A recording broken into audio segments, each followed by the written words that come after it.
గతంలో గ్రామాల్లోని పరిస్థితి ప్రభావంతోనో లేదా భావజాలం కొంతమంది ఆకర్షితులై చాలామంది యువకులు అడవిబాటు పట్టారు. అందరూ గ్రామాల్లో పరిస్థితి కోసం వెళ్తే ఆవిడ భర్త అడుగుజాడలో నడిచి అడవికి వెళ్ళారు. దేనికైనా ఎదుర్కొందామని చెప్పి మీరు మీ భర్తకి సహకరించారు. ప్రజాసేవ కోసం పోతుండు కాబట్టి దానికి నేను ఏమాత్రం అడ్డు చెప్పను. ఎప్పుడు తెలిసింది పోలీసులకి? అమ్మ వద్దు లొంగిపోమ్మాను, చిన్న చిన్న పిల్లలు కదా. హోమ్ మినిస్టర్ గారు అత్తగారు ఊర్లో గెస్ట్ హౌస్ తగలబెట్టారు. అవును. ఒకసారి మీ భర్త ఇంటికి వచ్చిన సమయంలో పోలీసులకు అటాక్ చేస్తారు మీ ఇంటి మీదకి. ఏం జరిగిందంటే అనుకోకుండా ఒక రైతు లెక్క వచ్చేసాడు. కానీ బయట ఆయన చేసే కార్యక్రమాలు పేపర్లో చూసినప్పుడు కానీ ఏదైనా ఎన్కౌంటర్ అవుతున్నప్పుడు మీకు భయం లేదా? నేను దొరకను అనే నమ్మకం ఈయనకుంటే పట్టుకుంటాననే నమ్మకం వాళ్ళకుంది.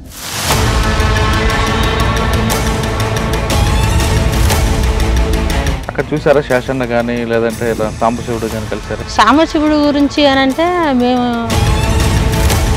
కానీ బయటకు వచ్చిన వాళ్ళని నయ్యం వెంటాడేవాడు, మీకు ఎదురుపడ్డాడు? ఎప్పుడు ఎదురుపడ్డాడంటే ఈయన లొంగిపోయినాక ఒక సంవత్సరానికి పిలిపించిండు. ఎందుకు వచ్చారు బయటకు? ఆయన పార్టీ ఆదేశాల మేరకే హైదరాబాద్లో ఉంచింది. 14 కేసులు పెట్టిరు అప్పుడు.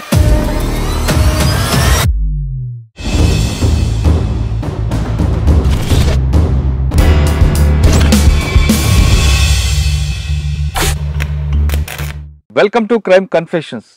గతంలో గ్రామాల్లోని పరిస్థితి ప్రభావంతోనో లేదా భావజాలం కొంతమంది ఆకర్షితులై చాలామంది యువకులు అడవిబాటు పట్టారు. అడవిలోకి వెళ్ళిన తర్వాత పేద ప్రజల అభివృద్ధి కోసం నిరంతరం కృషి చేస్తూ కొంతమంది జనజీవనం వచ్చారు. మరి కొంతమంది అడవిలో ఉంటూ అమరులయ్యారు. ఆ విధంగా జనజీవన శ్రవంతులు కలిసిన వారు పరిచయం చేసే కార్యక్రమంలో ఈ వారం మన గెస్ట్ వరికొప్పుల సత్తమ్మ అలియాస్ రజితక్క, జ్యోతక్క. అందరూ గ్రామాల్లో పరిస్థితి కోసం వెళ్తే ఆవిడ భర్త అడుగుజాడలో నడిచి అడవికి వెళ్ళారు. అసలు ఆ పరిస్థితి ఎందుకు వచ్చింది, లోపలికి వెళ్ళిన తర్వాత ఆమె ఏం చేశారు, బయట తల దాచుకున్న తర్వాత సానుభూతి పరులాగుంటూ ఆమె ఏ విధంగా భర్తను కాపాడుకున్నారు, పోలీసులకి తన ఫోటో లేకుండా ఉన్నా దొరకకుండా ఏ విధంగా చేశారనే విషయాన్ని ఆమె నడి తెలుసుకుందాం. అక్క నమస్తే. నమస్తే. గతంలో నల్గొండ, చౌటప్పల్ ఈ ప్రాంతం, సంఘం ఈ ప్రాంతం తీసుకుంటే వరికొప్పల సత్తమ్మ అలియాస్ జ్యోతక్క అంటే చాలామందికి పేరు విన్నారు కానీ మనిషి చూసేవారు కాదు. అప్పట్లో పోలీసులు కూడా చెప్పారు మీ ఫోటో కూడా దొరకని పరిస్థితుల్లో ఉంటారని. మీరు ఎవరికైనా షెల్టర్ ఇస్తే ఆ షెల్టర్లోకి పోలీసులు వచ్చినా వాళ్ళ కంటికి కనపడకుండా బయటికి సేఫ్గా పంపించేవారట. అసలు అది ఎలా సాధ్యం? తర్వాత అప్పట్లో ఒక డిఎస్పీ గారి మీద అటాక్ జరగడం, ఆ విషయంతో పాటు మీ భర్తను కూడా మీరు ఒక దశలో పోలీసులు పట్టుకోవడానికి వస్తే ఎలా కాపాడారు? ఈ 3 ప్రశ్నలకు సమాధానం చెప్పే ముందు వరికొప్పుల సత్తమ్మ అలియాస్ జ్యోతక్క కుటుంబ నేపథ్యం, అడవి బాట ఎందుకు పట్టాల్సింది చెప్పమ్మా. అందరూ కూడా సాధారణంగా భర్త వెళ్తుంటే అదే అడుగుజాడలు నడుస్తుంటారు, కానీ మీ భర్త వెళ్తుంది మంచి పని కోసం అప్పట్లో, కానీ అక్కడ పోలీసులు వస్తారు, వేధింపులు ఉంటాయనే విషయం తెలిసి చేశారా, లేదు దేనికైనా ఎదుర్కొందామని చెప్పి మీరు మీ భర్తకు సహకరించారా? దేనికైనా ఎదుర్కొందామని సహకరించను. ఎందుకంటే ఒక న్యాయంగా, ఒక ప్రజాసేవ కోసం ప్రజలకు అన్యాయం జరుగుతుంది కాబట్టి ఏంటంటే ప్రజాసేవ కోసం పోతుండు కాబట్టి దానికి నేను ఏమాత్రం అడ్డు చెప్పలే. ఆయనకు తోడుగా నిలబడ్డా, ఒక కుడిగుజంలాగా నిలిచిన. ఎందుకంటే న్యాయం కావాల్సిన న్యాయం అని అప్పుడు జరిగే అన్యాయాలకు అది కరెక్ట్ అనిపించింది నాకు. అప్పుడు జరిగే అన్యాయాలకు అంటే అప్పుడు ఒక భూస్వాములది, దొరలది పాలన, దౌర్జన్యాలు ఎన్నో ఉన్నాయి.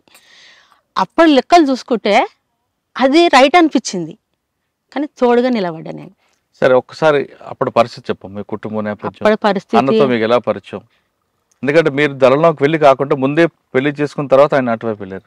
ఆయన ముందు పరిచయాలు ఉన్నాయి, కానీ మీ కుటుంబం పెళ్లి అయినాక పరిచయం అయింది. కాదు, మీ కుటుంబం గురించి చెప్పమ్మా. మా కుటుంబం గురించి అమ్మా నాన్న వాళ్ళు? అమ్మా నాన్న అంటే చాలా అంత ప్రేమగా నన్ను సాధిరు. అమ్మా నాన్న తుమ్మలూడడం, వాళ్ళు రావణపేట మండలం. అమ్మ వాళ్ళది. నాన్న అమ్మ ఏం చేస్తారు అప్పుడు? ఏదో వాళ్ళు వ్యవసాయం పని చేసుకునేది. 2-3 అన్నలు, ఒక అక్క. కానీ చాలా ముద్దుగా అంటే అసలు ఈ పని అంటే ఏందో అనేది వాళ్ళకు తెలియకుండా నన్ను సాగిరు. అసలు వ్యవసాయం పని అంటే తెలియదు, బురద పని అంటేనే తెలియదు నాకు. అట్లాంటి విధంగా నన్ను పెంచిర్రు. పెళ్ళైనాక ఇవన్నీ అనుభవమైనాయి. చాలా చాలా మీకు ఎవరు ఈ అంటే పెద్దలు కుదిర్చిన పెళ్ళి. అప్పుడు ఏం చేసేవారు ఆయన? చదువుకుంటుండు, చదువు అయిపోయింది, ఏం లేదు, కానీ ఇక్కడ వీళ్ళతోటి పరిచయాలు ఉన్నాయి. కాదు మరి ఏమని చెప్పి పెళ్లి చేసుకున్నారు మీరు? ఉద్యోగం చేస్తున్నారనా? ఉద్యోగం ఏం చేసుడు ఏం లేదు, చదువుకున్న చదువు అయిపోయింది, వస్తుంది జాబ్ వస్తున్న లెక్కల వాళ్ళు పెళ్లి చేసుకోరు వాళ్ళని. అంతే. ఇక సరేలే వ్యవసాయం కూడా కాపురం ఎక్కడ పెట్టారు అప్పుడు? సంఘంలోనే ఉన్నాం, అత్తమామ సమక్షంలోనే ఉన్నాం. వాళ్ళ సమక్షంలోనే ఉన్నాం కాబట్టి ఏదున్నా వాళ్ళు చెప్పినట్టుగా వాళ్ళ అడుగుజాడలనే మేము కొద్ది రోజులు నడిచినాం. కానీ ఈ ఆయన కూడా తల్లిదండ్రులకు చిన్ననే, నేను కూడా చిన్ననే. మంచిగా చదివిపిచ్చిర్రు, మంచిగా చేసిర్రు. అందరూ కూడా చాలా ప్రేమగా చూసుకునేది ఆయనని. 8 మంది వాళ్ళు, 3 అన్నదమ్ములు, 5 అక్క చెల్లెళ్ళు. మా కుటుంబంలో మేము 5. ఆయన కుటుంబంలో 8 మంది. ఆయన చిన్న కొడుకు, నేను చిన్న బిడ్డని. ఆ క్రమంలో ఏం జరిగింది అని అంటే పెళ్ళి అయిపోయింది, అంత బాగానే ఉన్నాం, వ్యవసాయం చేసుకుంటున్నాం. ఆయన చదువు కూడా అప్పటికి అయిపోయింది కాబట్టి అసలు ఇక్కడ ఏం జరిగింది కూడా తల్లిదండ్రులు కూడా తెలియదు. వాస్తవానికి వాళ్ళతో తిరిగేదైనా ఏదైనా తెలియదు. అలాంటప్పుడు పోతుండేది, వస్తుండేది, ఎప్పుడు పోయేదో ఎప్పుడు వచ్చేదో ఎక్కడ పోయేదో అన్న సంగతి నాకు కూడా విషయం తెలియకపోయేది. ఆ తర్వాత కొద్ది రోజుల తర్వాత ఎక్కడ వెళ్తున్నావు, ఏమవుతుంది, ఎటు పోతున్నావు అన్న ఆలోచనలో దళాన్ని ఇంటికే తీసుకొచ్చేసిండు. ఇంటికి తీసుకొచ్చి వాళ్ళతో పరిచయం చేయించిండు. ఎవరు వచ్చారు దళంలో అప్పుడు? అప్పుడు ఎంకన్న, మల్లన్న కమాండర్. అప్పుడు జయక్క అని, లక్ష్మక్క అని, గోపన్న అని వీళ్ళందరూ పార్టీలో ఉండేవాళ్ళు. వాళ్ళు చాలా బాగా మాట్లాడేది, చాలా మంచిగా ఉండేది. వాళ్ళు చెప్పేటివన్నీ న్యాయం అనిపించేది. మొదటిసారి దళం చూడగానే భయం అనిపించలేదు? ఏం లేదు, ఏమనిపించలే. వాళ్ళు మనలాంటి వాళ్ళే కదా, వాళ్ళు మనుషులమే కదా, అంతా ఒక్కటే కదా. వాళ్ళు చేసే పోరాటం కూడా న్యాయం అనిపించింది. ఏం తెలుసుకున్నాము ఆ పోరాటం అంటే? అప్పుడు పోరాటము అని అంటే పరిస్థితులు ఏ విధంగా ఉండేవి అప్పుడు? ఏ విధంగా ఉండేది? ఉరకట్న వేధింపులు ఉండేది. ఒకటి ఏంది అని అంటే మన దౌర్జన్యాలు అన్ని రకాలుగా ఉన్న వాళ్ళదే అన్ని తీరులో ఉండేది. ఈ పేదరికాన్ని ఎవరు కూడా లెక్క చేయకపోయారు. సంఘంలో అంత దౌర్జన్యం ఉండేది. సంఘంలో కూడా దౌర్జన్యాలు ఉండేది, అన్ని ఉండేది, అన్ని రకాలుగా ఉండేది. అంటే బయటే పక్క ఊర్లో అంటే ఈయన తిరగంగా కూడా ఈయన దళంలో తిరిగినప్పుడు పక్క ఊర్లలో వాళ్ళకి ఏం అన్యాయం జరిగినా వచ్చి నాకు దొరికి చెప్పేవాళ్ళు. వాళ్ళు నేను పాటికి వివరించేవాడిని. వాళ్ళు పిలిపించుకుంటే నేను పోయేది, ఇక్కడ ఏం జరిగింది వాళ్ళకి వివరించేది. నేను ఇట్లా జరుగుతుంది అనేది వివరించేది. వివరించినప్పుడు వాళ్ళు ఎక్కడ ఏం జరుగుతుంది అనేది వాళ్ళు చూసి ఆ సమస్యని పరిష్కరించిన చాలా ఉన్నాయి. అంటే కదమ్మా, దళం వచ్చి అన్నతో పాటు దళం తీసుకొచ్చారు. వాళ్ళు మీకు పరిస్థితులు చెప్పారా, లేదు బయట ఉన్న పరిస్థితులు అప్పటికే అవగాహన చేసుకున్నారు? అక్కడ ఏం జరుగుతుంది, అక్కడ పరిస్థితులు ఏ పరిస్థితులు ఎట్లున్నాయి, ఏం న్యాయం చేస్తున్నారు అనేది వాళ్ళు నాకు చెప్పారు. వాళ్ళు చెప్పింది నాకు బాగా అర్థమైపోయింది. ఆ తర్వాత ఈయన తిరిగేటప్పుడు కూడా బయట నుంచి వచ్చి ఇలాంటి అన్యాయాలు జరుగుతున్నాయి, ఇట్లా జరుగుతున్నాయి, వరకట్న వేధింపులు ఉన్నాయి, చాలా జరుగుతున్నాయి అని అంటే కొన్ని మొండి పంచాయతీలు కూడా, తెగని పంచాయతీలు కూడా చాలా ఉండే. అలాంటివి నేను వాళ్ళకి చెప్పేది, వాళ్ళు పరిష్కరించేది. అట్లాంటివి చాలా పరిష్కరించారు. సరే చేసావు, బాగానే ఉందమ్మా. అప్పుడు అత్త మామ అడ్డుకోలేదా? ఏంటి వీళ్ళందరూ పంచాయతీ పెడుతున్నావు, ఇంట్లో తీసుకొచ్చావని? వాళ్ళు కూడా ఏంటంటే వాళ్ళు భయపడేది పోలీసు వాళ్ళంటే. పోలీసు వాళ్ళంటే ఇక రాను ఎట్లయిందంటే యుద్ధమే జరిగినట్టు అయింది. నువ్వు ఏందమ్మా మీ భర్త ఎక్కడ పోతుండు, ఏం చేస్తుంటే నాకు తెలుసు సార్. ఎప్పుడు తెలిసింది పోలీసులకి? వాళ్ళక 96లో తెలిసింది, 92లో తెలిసింది వాళ్ళకి. అంతవరకు దళం వస్తూ పోవడం, ఈయన వెళ్ళడం రావడం అంతే. 92 నుంచి వెళ్ళే పోలీసు వాళ్ళకి తెలిసింది. అంతవరకు వాళ్ళు మీ దగ్గర వచ్చేవారు. తెగని పంచాయతీలో చెప్పి పంచాయతీ సెటిల్ చేశానంటున్నావు కదా ఒకటమ్మా దళంతో, ఒకటి చెప్పు బాగా తెగని పంచాయతీని. తెగని పంచాయతీ అని అంటే ఇక్కడ ఒలిగొండ మండలంలో ఒక రెడ్డి అమ్మాయి ఉండే. వాళ్ళు చాలాసార్లు వచ్చేది. ఆమె నా భర్త నన్ను ఇట్లా ఇబ్బంది పెడుతుండు, ఇట్లా కొడుతుండు, తిడుతుండు, వేధిస్తుండు, చాలా నిర్బంధిస్తున్నారు, అత్తమామ కూడా చాలా బాధలు పెడుతున్నారు అనేది నాకు ఇంటికి వచ్చి నాకు చెప్పుకోనేది ఆమె. అంటే ఇంటికి వచ్చి చెప్పినప్పుడు నేను దళానికి చెప్పేది, పలాని ఊర్లో పలాని కథ అని చెప్పేసి చెప్తే ఆ ఊరికి పోయి వాళ్ళ అత్తమామని వాళ్ళ భర్తని పిలిపించుకొని ఆ సమస్యను పరిష్కరించి ఆమెని పంపించే. ఆమెను చాలా వేధించారు, ఒక 8 సంవత్సరాలు వేధించారు. ఆ తర్వాత వీళ్ళు పోయి చెప్పినాక దాన్ని పరిష్కరించినాక ఇప్పుడు హాయిగా ఉంది ఆమె, పిల్లలు భర్తతోటి హాయిగా ఉంది, మంచిగా ఉంది. అట్లాంటివి చాలా పరిష్కరించారు దళం. అంటే ఏదైనా అన్యాయం జరుగుతుంది కాబట్టి అప్పుడు అన్యాయాలు చాలా ఉన్నాయి, చాలా అంటే చాలా, అట్లాంటివి పరిష్కరించారు వాళ్ళు. సరే, దళంతో అప్పుడు మరి మీరు ఎప్పుడు వెళ్ళారు దళం వైపు? దళం వైపు అంటే వాళ్ళు ఇక్కడ చాడ ముత్తిరెడ్డి కూడా ఇవన్నీ ఇక్కడ చాడ ముత్తిరెడ్డి కూడా ఇక్కడ దళం తిరుగుతుంది. నన్ను పిలిపించుకున్నారు అక్కడికి. పిలిపించుకున్నప్పుడు పోయేది 15 రోజులకోసారి నెలకోసారి అట్లా పోయి దళాన్ని వాళ్ళే పిలిపించుకునేది. నేను పోయేది, వాళ్ళతోటి మాట్లాడేది, చేసేది, అక్కడ సమస్యలు ఎట్లా ఏం కథ అనేది అక్కడ తెలుసుకుని ఇక్కడ అన్నీ అక్కడ చెప్పేసేది. ఎందుకంటే పరిష్కరించేటి మొండి పంచాదులు అవి ఇవి ఉంటే పరిష్కరించేటి చెప్పేది, వాళ్ళు పరిష్కరించిపోయేది అంతే. ఇట్లా జరుగుతున్నప్పుడు ఈయన వస్తుండేది పోతుండేది.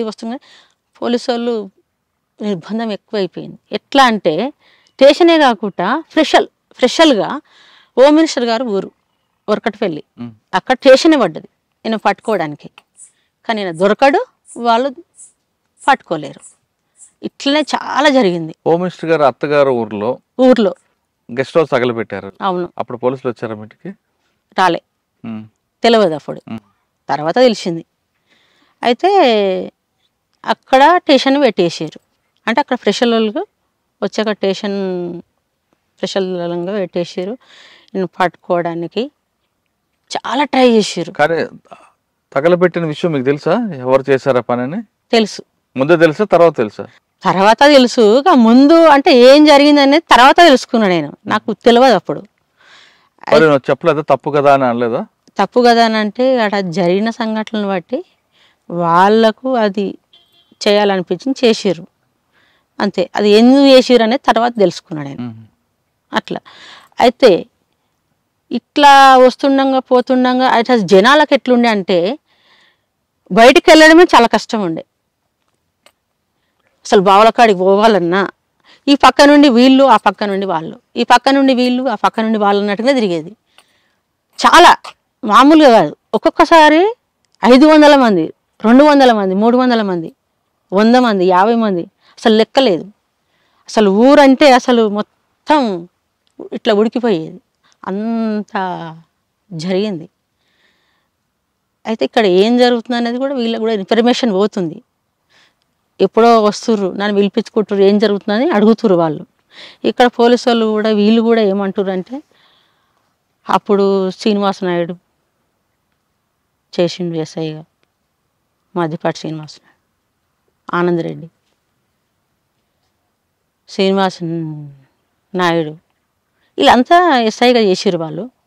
వాళ్ళు కూడా ఏమనేదంటే వచ్చేది ఆనందరెడ్డి అనే ఎస్ఐ ఉండే, వాళ్ళు కూడా ఏమనేదంటే అమ్మ వద్దు లొంగిపోమ్మాను, చిన్న చిన్న పిల్లలు కదా, ఎట్లా నువ్వు ఎట్లా దాక్కుంటావు అని వాళ్ళు అనేది. అన్నప్పుడు నేను వాళ్ళకు ఏం సమాధానం చెప్పపోయేది, నాకేం తెలియదు అన్నట్టుగానే నేను ఉండేది.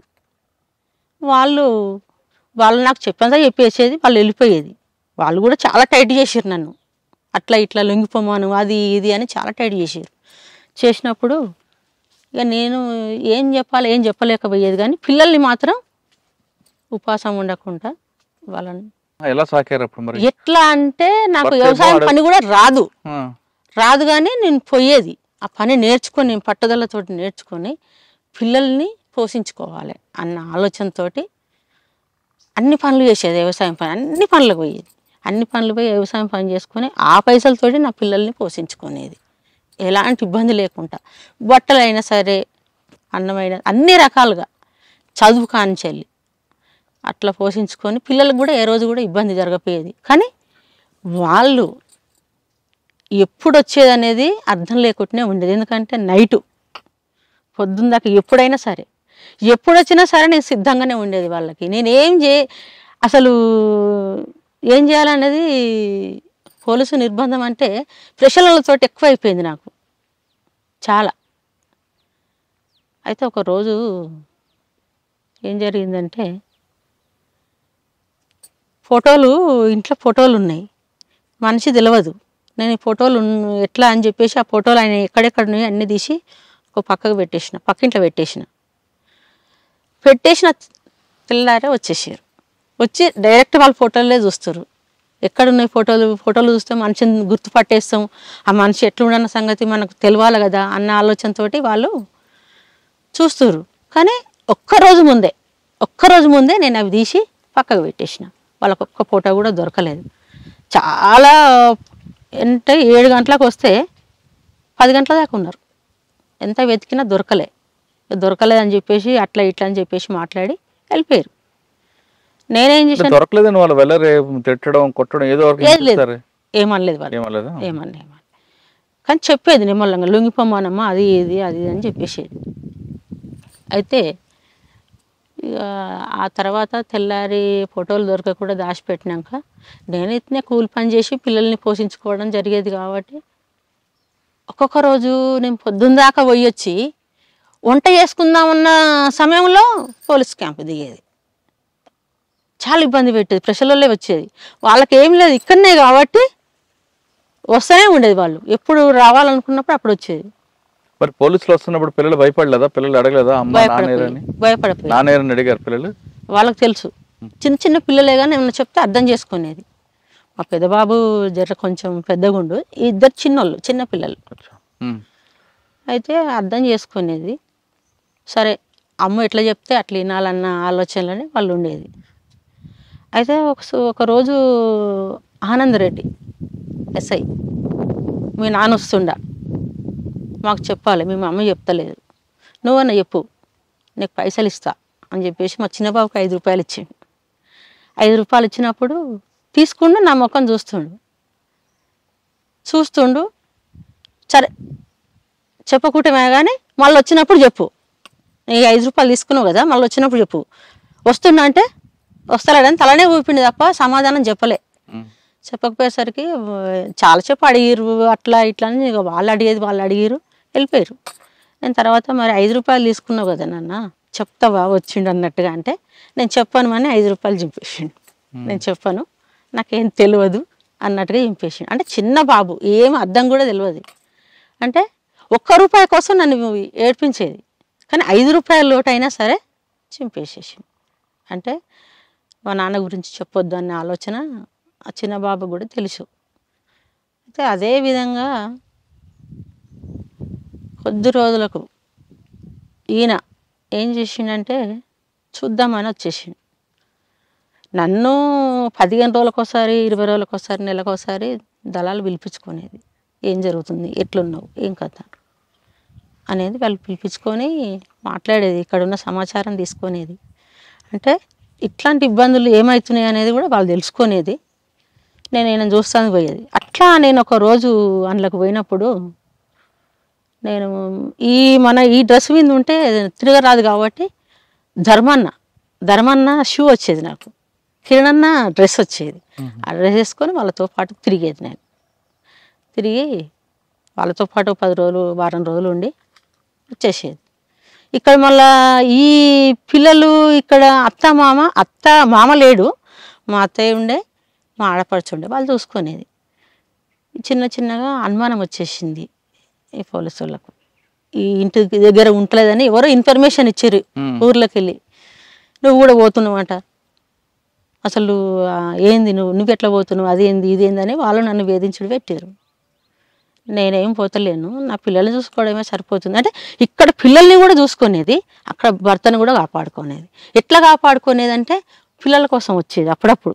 అంటే 2 నెలలకు ఒకసారి, 3 నెలలకు ఒకసారి వచ్చి చూడడానికి వచ్చేది. అంటే అమ్మ వాళ్ళు కూడా ఏమన్నారు అంటే, పిల్లల్ని మేము చూసుకుంటాం, నిన్ను మేము చదువుకుంటాం, నువ్వు మా ఇంటికి వచ్చేసి అని చెప్పేసారు.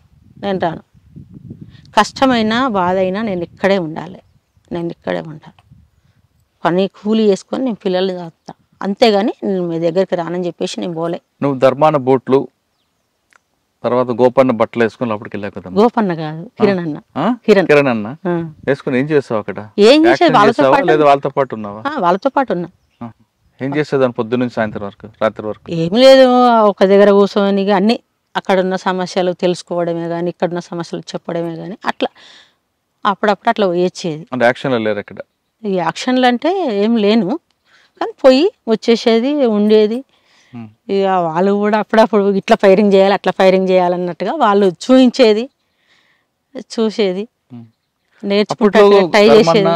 కిరణ్ అన్న వీళ్ళందరూ గోపన్న టైంలో, మీరున్న సమయంలో ఒక డిఎస్పీ మీద అటాక్ చేశారు జనగాం దగ్గర. అంటే అది తెలియదు నాకు. అందులో మీరు కూడా ఉన్నారు అక్కడ? లేదు, లేము. ఆ డిఎస్పీ ఇప్పుడు ఒక కమిషనర్ కూడా అయ్యారు. తెలియదు నాకు అది, అసలు మేము లేము కూడా అక్కడ. ఎందుకంటే నేను పోయి కలిసి వచ్చి మాట్లాడడం వరకే. నా పార్టీలో తిరుగుతున్నాడు కాబట్టి, అక్కడనే ఉంటుండు కాబట్టి పోయేది వచ్చేది. అయితే ఒకసారి డిఎస్పీ గారి కాల్పులకి మీకు సంబంధం లేదు? లేదు. సరే, మీరు చెప్తున్న ఆనందరెడ్డి గారిని దాడి చేసింది ఎవరు? ఆనందరెడ్డి మీద దాడి చేసింది కూడా అది కూడా నాకేం తెలియదు, ఏం తెలియదు నాకు. ఇన్ఫార్మల్ పేరు మీద కొంతమంది కొట్టి చంపడం అది కూడా నాకేం తెలియదు, వాళ్ళు దళాలు చేసేది అంతేగాని నాకు అవన్నీ ఏం తెలియదు. అంటే కొన్ని ఈ చిన్న చిన్న సమస్యలు దాని మీద కొంచెం నాకు ఊర్లో నుంచి వాళ్ళు వీళ్ళు వచ్చి మాకు ఇలాంటి సమస్య ఉంది, ఈ భూముల సమస్య ఉంది, ఆ సమస్య ఈ సమస్య అంటే అది వాళ్ళకి నేను వివరించేది. వాళ్ళు నన్ను కొట్టేవారట కదా? నేనేం కొట్టపోయేది, వారిని ఏం కొట్టపోయేది, ఎవరినే కొట్టపోయేది. ఇన్ఫార్మల్ పేరు మీద వాళ్ళని కొట్టడం తర్వాత చంపడం అందరూ కూడా ఉన్నారని మీ పేరు? లేదు, నాకు అవన్నీ ఏం తెలియదు, ఏం లేదు. పిల్లల్ని చూసుకోవడం, ఇంటి దగ్గర ఉండడం, భర్త వచ్చినప్పుడు తను వచ్చినప్పుడు నేను ఎట్లా మళ్ళీ పంపించేయాలి అనే ఆలోచనతోటి ఆయన కాపాడుకోవడమే జరిగింది. ఒకసారి మీ భర్త ఇంటికి వచ్చిన సమయంలో పోలీసులకు అటాక్ చేస్తారు మీ ఇంటి మీదకి, ఎలా కాపాడారు? ఎలా కాపాడినా అంటే మాకు అసలు ఆ రోజు ఏం జరిగింది చెప్పండి. ఏం జరిగింది అని అంటే భూమిలో తాళ్ళు ఉన్నాయి, తాటి చెట్లు ఉన్నాయి. బిల్లింగంపల్లి కంపెనీకి కళ్ళు పోసేది, లారొచ్చి పోసుకుపోయేది రోజు. అయితే మాకు కూడా రోజు వాళ్ళ కంపెనీ వాళ్ళు ఏం చేసేదంటే రోజు ఒక ఇంత బుడ్డి అంటే అది ఉంటుంది కదా కుండ, దాంట్లో కళ్ళు పంపించేసేది. మేము తాగకున్నా సరే కానీ మాకు వచ్చేది వాళ్ళకి పంపించేసేది. మా అత్తయ్య తాగేది. అలాంటప్పుడు తీసుకొచ్చి 7 గంటలకే 8 గంటలకే వచ్చేసేది మాకు అట్లాంటిది కుండ. వచ్చేసినప్పుడు ఆ సమయంలో ఏం జరిగిందంటే అనుకోకుండా ఒక రైతు లెక్క వచ్చేసిండు ఇంట్లోకి. తను వచ్చేసినప్పుడు మాకు తెలిసిన ఒక వ్యక్తి అంజయ్ అని ఉండే, నరసింహ అని ఉండే. ఆయన అక్కడనే పక్కనే పక్క ఒక ఇంటికాడ ఉన్నాడు. చూసిండు, అరే వచ్చేసిండు కదా నేను మాట్లాడతా అన్న ఆలోచనతో ఆయన కూడా వచ్చేసిండు ఇంట్లోకి. వచ్చేసిండు అంటే ఆయన కూడా ఒక సానుభూతి పరుడే, వచ్చినప్పుడు నమ్మిట్టుడు అదో ఇదో ఉండేది. అయితే తను వచ్చి ఇంట్లో కూర్చొని ఒక 5 నిమిషాలే అయింది. వచ్చిండని చెప్పేసి నేను ఇంట్లోకి పోయినప్పుడే అప్పటికే పోలీసులు వస్తుర్రు, కానీ అది మేము గమనించుకోలేదు, తన కూడా గమనించుకోకుండా వచ్చేసిండు ఇంట్లోకి. అలాంటప్పుడు వాళ్ళు ఏం చేసారంటే ఒకటేసారి 50 మంది వచ్చేసారు. 50 మంది వచ్చినప్పుడు మా అత్తయ్య బయట ఉంది. అమ్మా ఏం చేస్తున్నావు లోపల, ఎవరో వచ్చిర్రు చూడు అని చెప్పింది. నేను బయటకు వచ్చేసిన. లోపల ఉన్నాడు, నేను ఏం చేయాలి అనే ఆలోచన నాకు వచ్చింది. నేను ఎలా తప్పియాలన్నదే నాకు ఒక లక్ష్యం, కాపాడుకోవాలన్నది ఒక ధైర్యంగా నేను భయపడకుండా ఏం చేసినంటే ఎవరు ఇంట్లో ఎవరో ఉన్నారు అని చెప్పారు. అన్నప్పుడు మా అన్న సార్ అని చెప్పేసిన. మా అన్న అని అన్న. ఇంకొక అతను ఎవరు అని అడిగినప్పుడు గౌడ్స్ అని చెప్పేసిన. గౌడ్స్ ఎందుకు వచ్చిండని, మా అన్న వచ్చిండు, కళ్ళు తెమ్మంటే తెచ్చిండు. కళ్ళు కూడా అక్కడే ఉంది చూడండి. చూసిరు, నిజమే అని నమ్మేసిరు. వాళ్ళు కూడా నమ్మేసినప్పుడు మరి మీ అన్న పేరు ఏం పేరు, ఇక వాళ్ళకు అసలు దళాములు ఉన్న పేరే చెప్పేసిన నేను. బాలయ్య సార్ మా అన్న పేరు, ఆయన పేరు ఏం పేరు, ఆయన పేరు నరసింహగా నేను రాములని చెప్పేసిన. మరి సరే ఇట్లా నువ్వు బయటికి రామని తనని పిలిచిర్రు. పిలిచినప్పుడు ఏమన్నాడు అని అంటే నీ పేరు ఏం పేరు అని అంటే నేను చెప్పేది గట్టిగా మాట్లాడినా కాబట్టి ఆయనకు అర్థమైపోయి నేను ఎట్లా చెప్పినో అట్లనే చెప్పిండు. మా చెల్లెని చూడడానికి నేను వచ్చిన, మా చెల్లెనే సార్ అని చెప్పేసేసిండు. చెప్పేసినప్పుడు ఆ పక్కనున్న అతను కూడా పిలిచి ఏమన్నారంటే నువ్వేం ఎందుకు వచ్చినావు నువ్వు అని అంటే నేను గౌడ్స్ తాళ్ళు ఎక్కుతా అలా అన్న వచ్చిండు కళ్ళు తెమ్మంటే తెచ్చిన అనేది తను కూడా చెప్పేసిండు. సరే నువ్వు గౌడ్సే కదా 2 తాళ్ళు ఎక్కుతావా పోదాంపా అని చెప్పేసి తీసుకొని వెళ్ళారు. వెళ్ళినప్పుడు ఒక 2 ఏళ్ళ తర్వాత ఒక అతను వచ్చి కలిసినప్పుడు ఏమన్నారంటే ఈయన పేరేంది, ఈయన గౌడ్సేనని అడుగుతారు. గౌడ్సేన అడిగినప్పుడు ఈయన నా పేరు ఏడ చెప్తాడు అన్న భయానికి ఆయన తప్పించుకోండి అక్కడ తప్పించుకోండు. అయితే ముందే ఏమైందంటే ఆ కళ్ళు ఉంది కదా ఆడ ఉన్నప్పుడు అమ్మ కళ్ళు తీయటి వాసన వస్తుంది కదా కళ్ళు తీసుకుపోతాం మేమని అన్నారు. తీసుకుపోండి అని చెప్పేసి వాళ్ళకు ఒక బాటిల్లో నింపి ఇచ్చేసిన వాళ్ళకి. సరే మీరు కళ్ళు తీసుకుపోతుర్రు నా దగ్గర డబ్బులు లేవు మరి మళ్ళీ మా అన్నకి ఎట్లా తెచ్చిపోయాలా నేను అంటే ఎట్లన్నా తెచ్చిపోయాని ఒక 20 రూపాయలు ఇచ్చేసారు వాళ్ళు నాకు. ఇచ్చేసినప్పుడు ఆ కళ్ళు తీసుకొని వెళ్ళిపోయారు. ఒక 2 ఇండ్లు వాళ్ళు దాటిర్రు, 2 ఇండ్లు దాటిర్రు. ఈయన నేను 4 ఇండ్లు దాటేసేసిన. 2 ఇండ్లు స్టార్ట్ అయినప్పుడు ఈయన 4 ఇండ్లు దాటేసిన. వెళ్ళిపోయాడు ఈయన. వెళ్ళిపోగానే ఆయన తప్పించుకున్నప్పుడు వాళ్ళు రిటర్న్ అయ్యారు. మళ్ళీ రిటర్న్ అయ్యి ఏమైందమ్మా ఉన్నోళ్ళు ఎవరు మీ అన్నేడి అని అడిగారు వాళ్ళు. అన్నేడి అన్నప్పుడు లేదు సార్ మీరు కళ్ళు లేదు కదా మీరు తీసుకుపోయారు కదా మీరు ఇచ్చిన డబ్బులు ఎక్కడన్నా తాగేసిపోయానంటే ఇప్పుడే పోయిండు.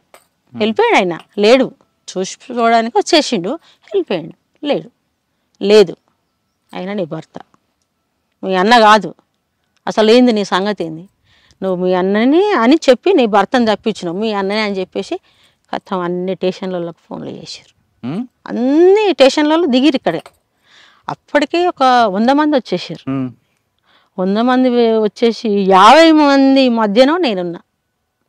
ఒక 20 ఇండ్లు తిప్పారు. ఏ ఇంట్లో దాచిపెట్టినావు ఎక్కడ పంపించేసినావు ఏందని. అప్పుడు నేనేం భయపడతలేను నాకు తెలియదు ఆయన మా అన్ననే నా భర్త కాదు మా అన్ననే అని నేను లేదు నీ భర్తనే నువ్వు తప్పించి మీ అన్న అయితే ఇక్కడే ఉంటాడు కదా 2 నిమిషాలు కూడా కాలేదు 2 నిమిషాలల్లా ఎట్లా వెళ్ళిపోతాడు మీ అన్న అనేది వాళ్ళు. ఇక వాళ్ళకు నాకు వాదన మస్తు జరిగినప్పుడు అంటే 4 స్టేషన్లలో వచ్చారు. పోచంపల్లి చౌటుపల్లి ఒలిగొండ భువనగిరి అన్ని స్టేషన్లలో వచ్చేసారు. మాట్లాడారు వాళ్ళు లేదు అని నేను వాళ్ళు వాదించుకోండి అట్లనే నన్ను చాలా అడిగిర్రు చాలా టైట్ చేసిర్రు. ఏంటంటే చెప్పు పట్టుకుంటాం ఇప్పుడు నేను భర్తని పట్టుకొని చంపేస్తాం నువ్వు చెప్తేనే చెప్పు అని అంటే ఏమన్నా వేసుకోరు దొరికితే పట్టుకోండి నాకు సంబంధం లేదు మా అన్నది ఆయన అని నేను కొట్టారు మిమ్మల్ని నన్ను ఏమనలే. కానీ అన్ని తుపాకులు అన్నీ ఇట్లా సైడ్కి పెట్టి అన్నింటి తిప్పుకొచ్చిర్రు నన్ను. కానీ ఏమాత్రం నేను భయపడలేదు. పొద్దున 9 గంటల నుంచి వెళ్ళి జరిగితే 3 అయిపోయింది. 3 గంటల దాకా తిప్పడం మాట్లాడడం అడగడం చాలా జరిగినాయి. 3 గంటల తర్వాత వదిలిపెట్టి వెళ్ళిపోయారు. కానీ జనాలు ఏం చేస్తారు అంటే ఇండ్లల్లుండి బయటకు వెళ్తలేరు. వాళ్ళు ఎవరు చెప్పలేదా వచ్చిన భర్త అని అనలేదా? ఎవరు బయటకు వెళ్ళడం లేదు పోలీసులను చూసి బయటికి రావడమే లేదు. ఇట్లా సందులకి వెళ్ళి కిటికీలకి వెళ్ళి చూడడమే సరిపోతుంది. అయినా అప్పుడు ఎట్లుందంటే అసలు ఎవరన్నా బయటికి వెళ్ళి ఒంటరికి పోవాలన్నా కూడా భయపడేది. ఇక్కడ పోలీసు వాళ్ళు ఎదురవుతారా అక్కడ అన్నలు ఎదురవుతారా అన్న ఆలోచనలోనే ఉండేది వాళ్ళు. అలాంటప్పుడు ఎవరు కూడా వచ్చి ఏం చెప్పబోయేది మా గురించి. అసలు నాతోటి మాట్లాడాలన్నా భయపడేది. ఏమి మధ్యాహ్నం 3 గంటలకు వెళ్ళిపోయారు వాళ్ళు. వెళ్ళిపోయినాక నేను నా పార్టీకి వెళ్ళిపోయింది. ఇక వాళ్ళకు ఏపీటీ ఇట్లా ఉంటుంది కదా ఎక్కడెక్కడ ఉందనే తెలుసు కాబట్టి వెళ్ళిపోయినాక మళ్ళీ ఒక 15 రోజులకు వచ్చి కలిసిండు. ఇంట్లోనే కలిసారా? ఇంట్లోనే కలిసిండు. ఇంట్లో కలిసినాక ఇక పిల్లలు అంతా చూసిండు వెళ్ళిపోయిండు. అంటే మా పిల్లల్ని చూడాలి అనుకున్నప్పుడే ఇంటికి వచ్చేది లేదంటే ఏం రాకపోయేది. ఇక నేను మాత్రం పిల్లల్ని సాధడమే నాకు లక్ష్యం. కరెక్టే అమ్మ. బయటకు వెళ్ళినప్పుడు ఏదైనా పిల్లలు చూడాలనుకుంటే వచ్చేవారు కదా. కానీ బయట ఆయన చేసే కార్యక్రమాలు పేపర్లో చూసినప్పుడు కానీ ఏదైనా ఎన్కౌంటర్ అవుతున్నప్పుడు మీరు భయం లేదా నా భర్త ఉన్నాడా అనుకోండి? ఇక భయము అని అంటే అదొక పోరాటం అని అనుకునేది. అది ఏదైనా జరగవచ్చు. ఎప్పుడు చెడు వార్త వింటారని అనిపించలేదా? నాకేమనిపించపోయేది. ఏం కాదని అనిపించేది.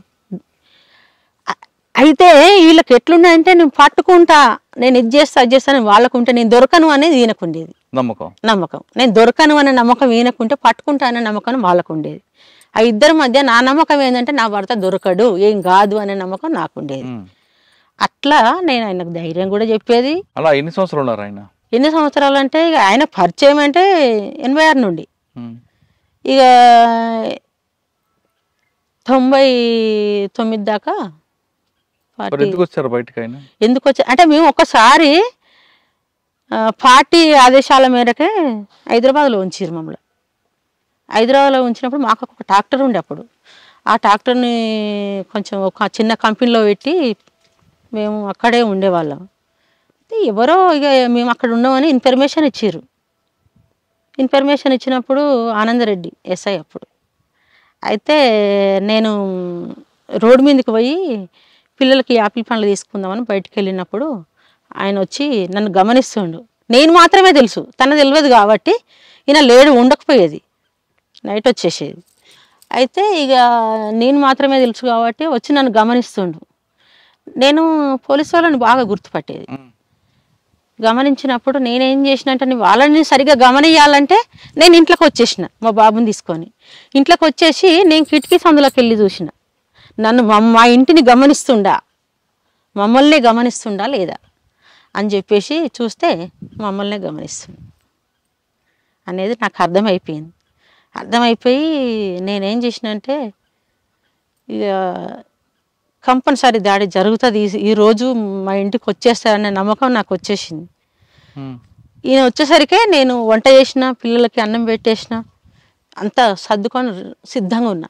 ఇట్లా వచ్చిర్రు, ఇట్లా సంగతి ఖచ్చితంగా ఈరోజు మన ఇంటికి వస్తారు అని అంటే, లేదు నీకు అంత నమ్మకంగా ఎట్లా చెప్తున్నావు అంటే, లేదు తప్పకుండా వచ్చేస్తారనే ఆలోచనతో నేను తనకు చెప్పిన.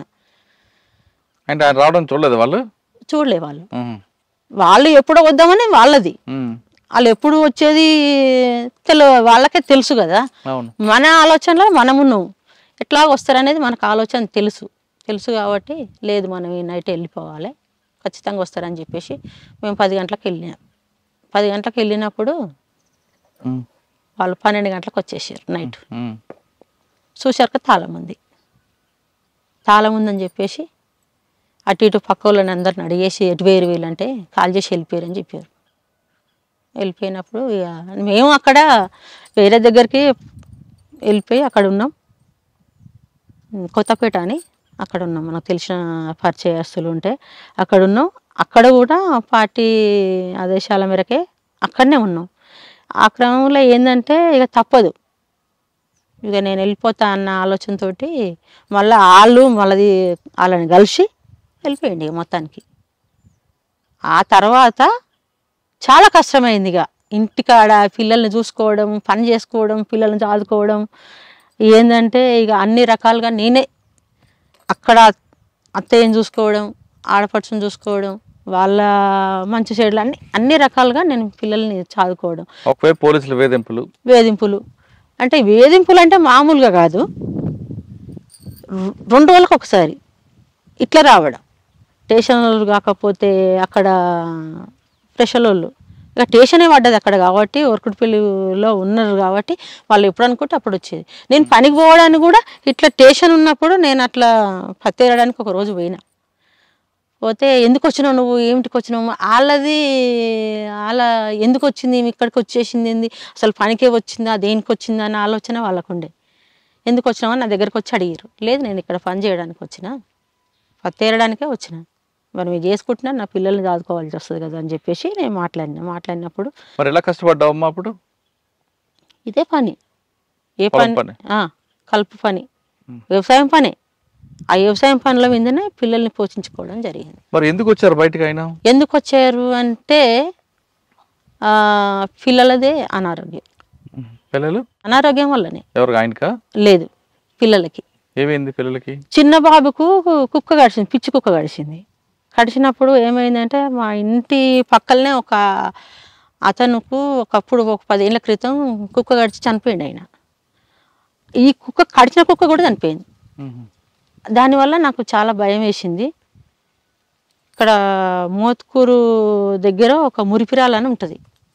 అక్కడికి పోతే ఏదో చెట్టు ఇస్తారు అది ఇది అని చెప్పేసారు. అక్కడికి పోవాలంటే అక్కడి దాకా బస్సు ఉంది, అక్కడి నుంచి అక్కడ లోపలికి 5 కిలోమీటర్లు ఏం లేదు. అలాంటప్పుడు అది పొద్దుగాలనే 7 గంటల నుంచి వెళ్ళి సాయంత్రం అంతే ఉదయం 10 గంటల వరకే అక్కడ చెట్టు ఇస్తారట. ఆ టైంకి నేను పోవాలంటే ఏం చేయాలి? 5 కిలోమీటర్లు, చిన్న బాబు 2 సంవత్సరాలు ఉండు, 4 సంవత్సరాలు ఉండు. అయితే నడుస్తలేడు ఇక, వెనక కట్టుకొని 5 సంవత్సరాలు 5 కిలోమీటర్లు నడుచుకుంటూ పోయినాక అక్కడికి పోయినాక వాళ్ళు ఏమన్నారంటే 3 రోజులు ఇక్కడే ఉండాలని చెప్పేసారు. మరి ఎక్కడ తినాలి, ఎక్కడ ఉండాలి? అప్పుడు పరిస్థితి ఏంది? బాబుకి ఎట్లా అన్నం పెట్టాలని చెప్పేసి మనకు తెలిసిన తల్లు ఉంటే అక్కడికి పోయి 2 గిన్నెలు తీసుకొచ్చుకొని కొన్ని బియ్యం తెచ్చి ఆ 3 రోజులు అక్కడే ఉండి ఆ మందేందో అబ్బాయికి ఇప్పించుకొని, ఎందుకంటే మరి ఏం జరుగుతుందో తెలియదు, పిచ్చుకుక్కనే అన్న ఆలోచనతోటి ఇబ్బందులలోనే మళ్ళీ వచ్చేటప్పుడు కూడా మళ్ళీ 5 కిలోమీటర్లు మళ్ళీ వెనక కట్టుకొని నడుచుకుంటూ వచ్చిన. ఇట్లా సంకలు ఎత్తుకుంటే ఆగపోలేదు కదా, చిన్న బాబు కదా అని చెప్పేసి అట్లా చాలా కష్టపడ్డా పిల్లలకి. మీ భర్త అడవిలో ఉన్నప్పుడు శేషన్న వాళ్ళందరితో కలిసి పనిచేశారు, పెద్ద పెద్ద లీడర్లతో. అవును. వాళ్ళు ఎవరైనా ఎప్పుడు చూసారు మీకు? చూసారు. ఎక్కడ అంటే నేను అసలు ఫస్ట్ కిరణాన్ని కలవడం లోయపల్లిలో అన్న పిలిపించుకున్నాను నన్ను. అక్కడ మన బూడిద అనురాధ కలిసిందా? లేదు, అనురాధక్క రాధక్క కలవలే. అయితే అన్న అక్కడికి పిలిపించుకున్నాను. అక్కడ చూసారా శేషన్న కానీ లేదంటే సాంబశివుడు కానీ కలిసారా? అందరు తెలుసు, వాళ్ళు తెలుసు. అన్న సాంబశివుడు అని అంటే సాంబశివుడు కూడా చాలా మంచి వ్యక్తిగా అన్న కలిసి మంచిగా ఉండేది. మేము సాంబశివుడు గురించి అని అంటే మేము బయటకు వచ్చేసినాక అన్న అక్కడే ఉన్నాక, అన్న లొంగిపోయినాక తెలంగాణ పార్టీలోకి వచ్చేసిండు. మేము కూడా తెలంగాణ పార్టీలోకి వచ్చేసినాం. అది మేము తెలంగాణ పార్టీలోకి రావడానికి కారణం కూడా ఏంది అని అంటే ఒక 60 ఏళ్ళ పోరాటం ఇది తెలంగాణ పార్టీ అనే ఆలోచనతో మనకు మండల నాయకులే కానీ జిల్లా నాయకులే కానీ వచ్చి మీరు రావాలి, ఈ పార్టీలోకి రావాలి అన్న ఆలోచనతో వాళ్ళు అన్నప్పుడు ఇది కూడా ఒక న్యాయమైన పోరాటమే. 60 ఏళ్ళ నుంచి వెళ్ళి తెలంగాణ ఉద్యమాలు జరుగుతున్నాయి, ఎంతోమంది అమరులయ్యారు కదా, ఇలాంటి దానికి మనం పోరాటం చేయాలన్న ఆలోచనతో నేను ఆ పార్టీలోకి వెళ్ళిపోయినాం. మేము కూడా వెళ్ళిపోయి ఎంపీటీసీగా పోటీ చేయాలంటే దానికి కారణం ఏంటంటే ఇక ఇదొక పార్టీ అన్నది అయిపోయింది అన్నట్టు. దాంట్లో ఎంపీటీసీగా పోటీ చేసిన. నేను గెలిచారా? లేదు, 50 ఓట్లతోటి పోయినా. అంటే సానుభూతితోటే, నా దగ్గర పైసలు లేవు కదా, ఈయన అప్పటికే లొంగిపోయిన. అప్పుడే 2001లో ఎలక్షన్ జరిగింది, నాకు డబ్బులు లేవు కాబట్టి పెట్టంతా పెట్టినాము. సానుభూతితోటే ఒడ్లు మన ఓట్లు ఎట్లా అంటే 2nd స్థానంలో వచ్చేసిన నేను. అంటే ఆ 2nd స్థానంలో ఎట్లా వచ్చిన అంటే హోమ్ మినిస్టర్ గారు ఊరు కదా, టీడీపీ వ్యక్తి గెలిచిండు. అక్కడ జర బలంగా ఉంటుంది కాబట్టి గెలిచింది. అంటే 2 ఊర్లకు కలిసి ఎలక్షన్. కాదు, మీరు బయటకు వచ్చేదాక పార్టీ ఇప్పుడు మీకు రమ్మని పిలవలేదా అన్నకు కానీ మీకు కానీ? బయటకు వచ్చేసినాక ఏం విలువలే కానీ ఏం జరుగుతుంది అనేది వాళ్ళు గమనించేది. ఏమన్నా మళ్ళీ ఇబ్బంది పెడుతున్నారు అన్నది, అంటే వాళ్ళ ఆదేశాల మేరకే మేము బయటకు వచ్చేసిండు. ఎందుకంటే పిల్లలకు అనారోగ్యం కారణమై ఇంట్లో ఇబ్బందులు జరుగుతున్నాయి. పార్టీ డబ్బులు ఎందుకు ఇస్తుంది? హాస్పిటల్ ఖర్చులు లేదు, ఎవరేమి ఇవ్వలేదు. మేమంతా గవర్నమెంట్ ఇచ్చిందా లొంగిపోయినప్పుడు? గవర్నమెంట్ ఇచ్చిందంటే రివార్డు ఏమి ఇవ్వలేదు మాకు. భూమి కూడా ఏమి ఇవ్వలేదు. అంటే ఒక టెంట్ హౌస్ అనేది ఇచ్చిర్రు, ఇస్తే అది కొద్ది రోజులు నడిపించినాం. ఇక నడవలేదు ఊర్లో కదా, ఇక తీసేసేసిన. బయటకు వచ్చిన తర్వాత ప్రజలందరూ ఏమన్నారు? ప్రజలు అంటే ప్రజలకు ఈయనకు అసలు చాలా మంచి సంబంధాలు. ఎందుకంటే అన్నం పెట్టుకుని సాదుకున్న వ్యక్తులు వాళ్ళు. ప్రజలు చాలా ప్రేమగా ఇప్పటికి కూడా అన్నని చాలా ప్రేమగా చూస్తారు, ప్రేమగా మాట్లాడతారు, వచ్చి కలుస్తారు. ఈయన లొంగిపోయినాక ఒక 2 నెలలు 3 నెలలు వాళ్ళు చూసి పోవడానికే సరిపోయింది. ఎట్లుంటాడు ఏం కథ అని తెలియనోళ్ళు, తెలిసిన వాళ్ళు అన్నను కలిసి వద్దామని కొంతమంది, అట్లా ఒక 2-3 నెలలు వచ్చిపోయారు. బయటకు వచ్చిన తర్వాత మరి మీ కుటుంబ ఆర్థిక పరిస్థితి ఎలాగుందాం? ఆర్థిక పరిస్థితి అంటే అప్పుడు ఆయన అన్నున్నప్పుడు వ్యవసాయం చేయనీయలే మమ్మల్ని. మా పొలం ఉన్నది కదా, అత్తమామ సంపాదించింది అంతా, పొలం కూడా ఏం చేయనీయలేదు. చేయలేకపోయినా పర్వాలేదు, నేను పని చేసి నేను పిల్లల్ని పోషించుకుంటాను ధైర్యంతో ఏ పని అయినా చేసేది. అంటే అంత వ్యవసాయం పని, కలువు కోయడం కానీ ఇప్పుడు ఆడ ఏంది అని అంటే వరి పంట మనకు లేదు కదా, వరి కొయ్యబోయి ఆ ఒడ్లు తెచ్చి పట్టించి పిల్లలకు నేను పోషించుకునేది. కానీ మాజీలు అందరూ కూడా కొంతమంది దందాలు చేస్తుంటారు. అదే విధంగా వరకొప్పుల మల్లన్న వెళ్ళారా? లేదు వ్యవసాయం చేసుకుంటూ వ్యవసాయం చేసుకుంటూనే ఉన్నాం. మాకు అలాంటి దందాలు అప్పుడు అండ్లున్నా ఇండ్లున్నా ఏ రకంగా అయినా మేము ఒకరికి న్యాయంగానే ఉండేది, కానీ అట్లాంటివి బయటకు వచ్చిన వాళ్ళని నయ్యం వెంటాడేవాడు. మీకు ఎదురుపడ్డాడు ఎప్పుడైనా? ఎదురుపడ్డాడంటే ఈయన లొంగిపోయినాక ఒక సంవత్సరానికి పిలిపించిండు. ఈయనని ఫోన్ చేసి ల్యాండ్ ఫోన్ ఉండే మాకు ఇంట్లో, పిలిపించి నువ్వు రావాలి అంటే పోయిండు.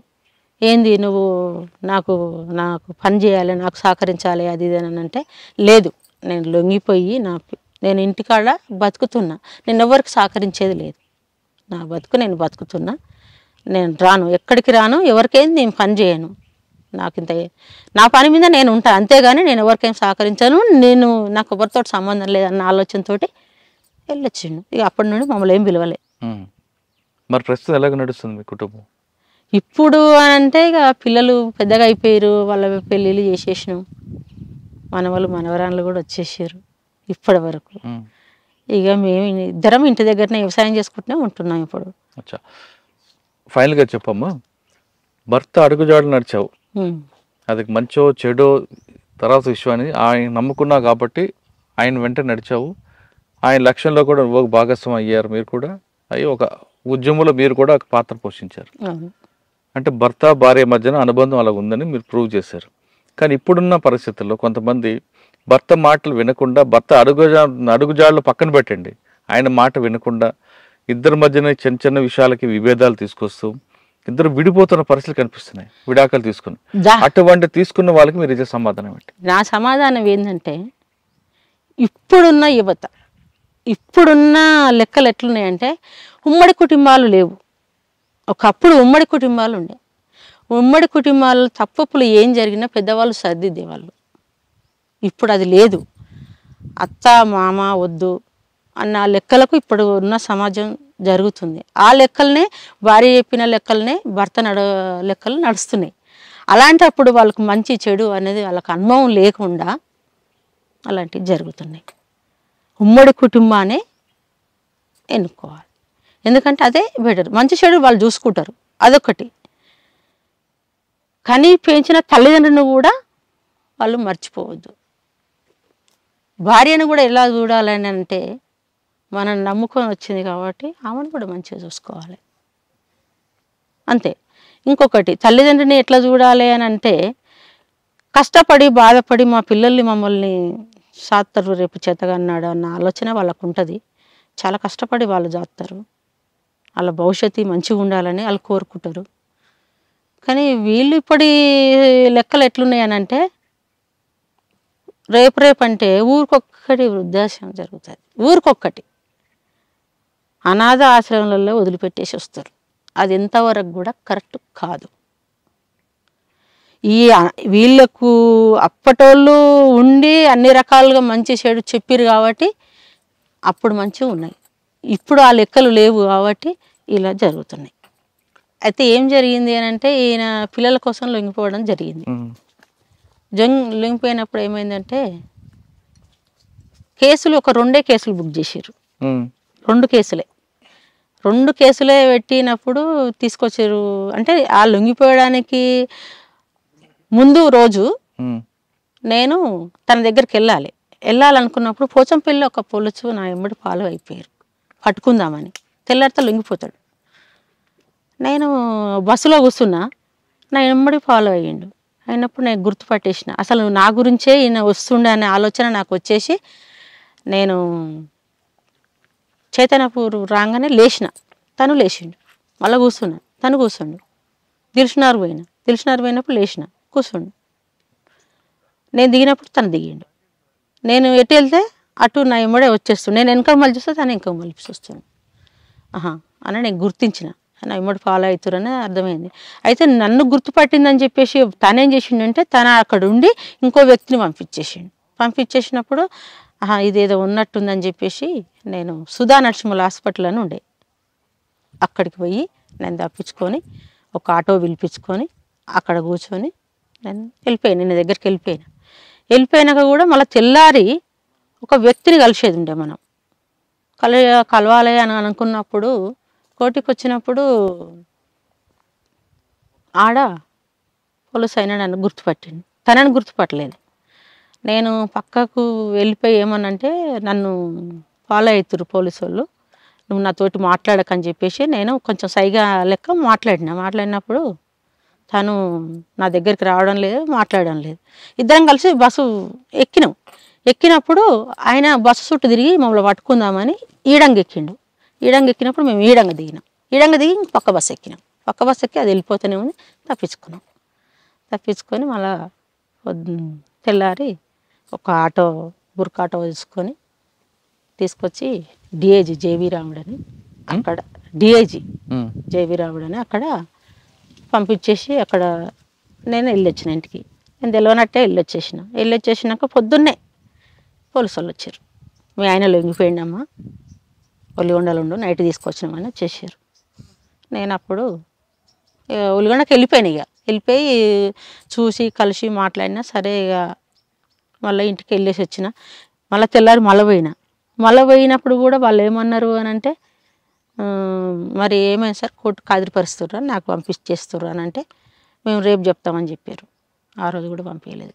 మళ్ళీ తెల్లారి కూడా మళ్ళీ పోతే ఏమైంది సార్, ఇంటికి పంపిస్తుర్రా లేకపోతే కోర్టుకు హాజరుపరుస్తుర్రు అని అంటే ఏం సమాధానం లేదు. నేను విలేకరుల దగ్గరికి పోయి విలేకరులను తీసుకొని అక్కడికి పోయినప్పుడు ఏందమ్మా నువ్వు విలేకరులను తీసుకొని ఇక్కడికి వచ్చినవి ఏంది అని అంటే, లేదు మా భర్త లొంగిపోయింది కదా, నాకు పంపిస్తలేరు, కోర్టుకు హాజరుపరుస్తలేరు ఏందనే ఆలోచనతోటి నేను తీసుకొచ్చినాను అన్నప్పుడు అప్పుడు డిఎస్పీ గారు రవీందర్ రెడ్డి సరెండర్ చేశారు. రవీందర్ రెడ్డి, ఈ శ్రీనివాసు నాయుడు, రావణపేట సిఐ వీళ్ళందరూ వచ్చేసి ఏందమ్మా ఇట్లా అట్లా అంటే, ఇప్పటికన్నా మంచిగా ఉండు అది ఇది అని చెప్పేసి వాళ్ళు మాట్లాడినప్పుడు ఇక నేను ఇంటికి తీసుకొని వచ్చినప్పుడు జనాలకు ఎట్లుందంటే, అందులో ఉన్న మనిషి డైరెక్ట్ నడుచుకుంటూ వస్తుండే, అసలు ఏంది అనేది జనాలంతా ఇట్లా చూడడం అనుకోకుండా వచ్చేస్తుండే. కాబట్టి అట్లా ఒక 2 నెలల తర్వాత మళ్ళా కోర్టుకు రిమాండ్ పంపించేసారు. 14 కేసులు పెట్టిరు. ఇక అప్పుడు 14 కేసులు పెట్టినప్పుడు ఏం చేయాలి, ఎవరు లేరు నాకు తోడు, నేనే ఆ 14 కేసులకు 3 లాయర్లను పెట్టిన. 3 లాయర్లను పెట్టి బెయిల్ తీసుకొచ్చిన. 3 లాయర్లను పెట్టి ఇక్కడ పిల్లల్ని చూసుకోవాలి, అక్కడ తనని చూసుకోవాలి, అక్కడ ఒక ట్రాక్టర్ ఉంటే ట్రాక్టర్ కూడా సీల్ చేసేసారు.